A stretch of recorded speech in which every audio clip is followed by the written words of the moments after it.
April 6, 1945. A small German town called Merkers.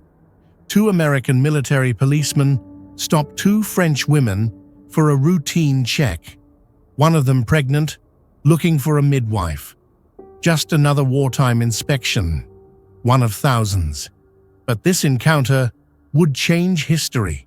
As the policemen escorted the women back to town, they passed the entrance to a salt mine. Then casually, one of the French women said, "You know, down there, the Germans hid their entire gold reserve and valuable works of art." At first, no one believed it, too far-fetched. But when the information reached command, they decided to check. What American soldiers found deep in the Kaiserroda salt mine exceeded even their wildest expectations. Imagine an underground hall the size of a football field, 75 feet wide, 150 feet long. The space is packed to the ceiling with bags and crates, over 7,000 containers stacked in 20 rows. Each bag carries a stark stamp. Gold of the Reichsbank. Inventory found: 8,198 gold bars, 711 bags of American $20 gold coins, 55 crates of additional bars, 2,760,000,000 Reichsmarks. And that was just what lay in plain sight. In the far corner stood 189 suitcases, trunks, and boxes, each tagged MER. That was the code name for an SS operation, looting victims of concentration camps. Inside, gold rings torn from the dying, gold dental crowns, silver family jewelry. Every item, a life, every piece, a story. When the news reached General Patton, he didn't believe it. Too many false treasure rumors during the war. But on April 12th, 3 of the most influential American generals, Dwight Eisenhower, Omar Bradley, and George Patton, descended into the mine. The elevator dropped slowly into pitch-black darkness, 2,100 feet below ground. Patton eyed the single cable and joked, "If this snaps, promotions in the American Army are going to speed up real fast." Eisenhower cut him off. "Enough, George. No jokes until we're back on the surface." But when the generals stepped into the underground hall, no one felt like joking anymore. Eisenhower later wrote, "The suitcases and trunks were stuffed with a huge amount of gold and silver items, clearly looted from private homes across Europe. All the items had been crushed with hammers to save storage space." What was found in Merkers was only the beginning. During the war, the Nazis built the most massive looting system in human history. From central banks of occupied countries alone, they stole $550 million, $223 million from Belgium, $193 million from the Netherlands. And that excludes the gold taken from private citizens and from Holocaust victims. Much of the gold went to Switzerland. According to the 1998 Swiss Commission, the Swiss National Bank received $440 million in Nazi gold, worth about $8.5 billion today, more than half of it stolen. Swiss bankers knew where it came from, yet they accepted it, melted it into new bars, and laundered it through global markets. Out of 91 tons laundered through Swiss banks, only 3 tons 600 kilograms were returned by war's end. So where did the rest go?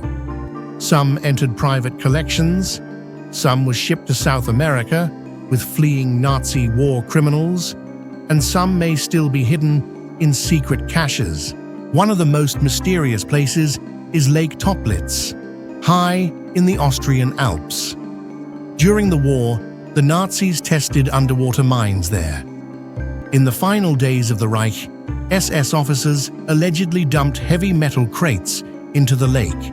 In 1959, divers found counterfeit British banknotes worth £700 million, remnants of Operation Bernhard to undermine the British economy.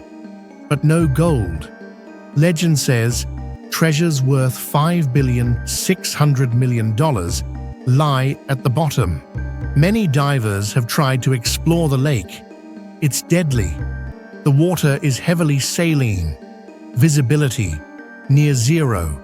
The bottom littered with wreckage and unexploded ordnance. Several treasure hunters have lost their lives in its depths. Another unsolved mystery, Rommel's gold. In 1943, under the command of the Desert Fox, Erwin Rommel, German forces in Tunisia looted the local Jewish community. Gold and jewelry worth over £20 million sterling. One theory: the treasure was shipped to Germany via Corsica. Then, a vessel sank in the Mediterranean. Another: the gold is still hidden somewhere on the island of Jerba, off the Tunisian coast. In today's value, about €50 million. But the most thrilling legend is the story of the Nazi gold train. In the war's final days, as the Red Army closed in on Wrocław, the Nazis allegedly loaded an armored train with gold and jewels from the local Reichsbank branch and sent it toward Wałbrzych in Silesia. The train entered a tunnel and vanished.